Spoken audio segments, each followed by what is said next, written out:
Disiplina at tamang pagpapatupad ng batas. Yan ang nais isabuhay ni Mayor Cynthia Sayadi sa kanyang pinamumunuang lungsod ng Cotabato. Halika't samahan niyo akong alamin at tuklasin ang kanyang tunay na buhay at tunay na kwento.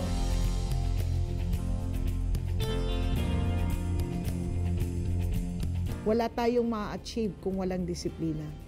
And some people may like it, some people may hate it, but there should always be discipline. Yung father ko was a lawyer, no? And yung mother ko talagang napaka-stricta. Kaya nga siguro lumaki kaming disiplinado. So yun yung parang nagiging guide ko sa lahat ngayon. I studied in Chinese school, elementary, high school, and then nag-college ako in Davao ICU, Immaculate Conception. And then I transferred to Notre Dame because I became city councilor.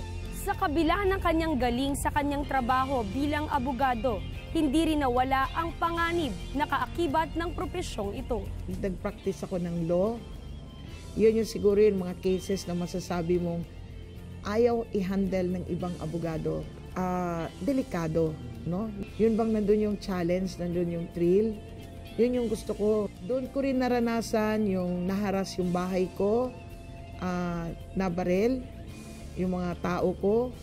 So, mahirap din. In fact, I was bombed, no? Nabomba na ako. And meron na rin yung mga life threats, ganyan, death threats sa akin.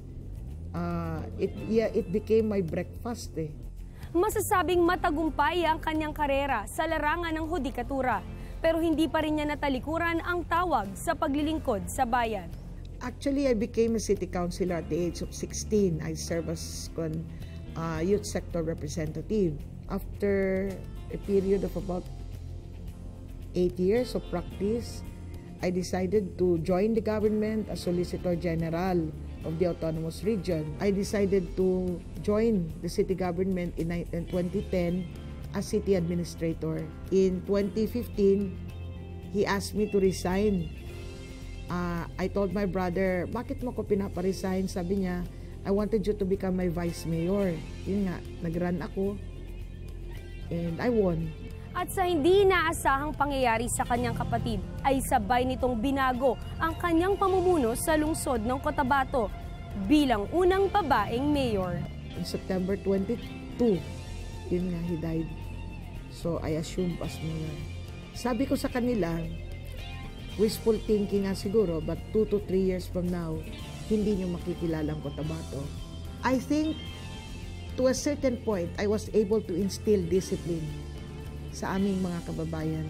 If we can implement existing laws na maniniwala kayo at susunod kayo, doon tayo magsisimula. Alam mo ba noon, walang naniniwala sa one-way dito. Walang naniniwala dito sa double parking. Walang naniniwala sa simple traffic rules and regulation. Ako mismong naging TMU. Tumayo ako sa gitna ng kalsada, akong nagdidirect, and I ask people to follow. I talk to them nicely, and I made them understand na eto ay para sa atin. And we have to show people that we are disciplined Cotabateños. So, yun nga nangyari. In fact, ang daming nahuli, puro kamag-anak ko. But they have to deal with the law. That is where credibility comes in. How can you be credible if justice is selective? Kung makapunta kayo ng Cotabato City, malalaman ninyo na napakatahimik na lugar nito.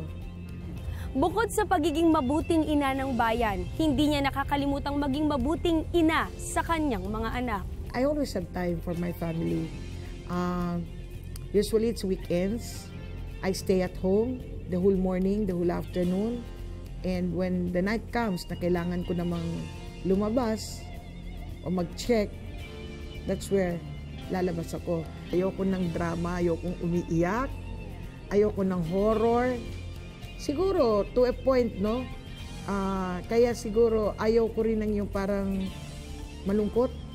Ayoko yung nakasimangot. Medyo nega yun. I do not owe anybody anything. If there is anything that I owe, utang ko sa tao ang posisyon ko. And I have to serve them. Even if it means correcting what is wrong. And even if it means sasabihin ng iba, they won't vote for me, so be it. Ako si Attorney Francis Cynthia Giani Sayadi, Mayor ng Cotabato City.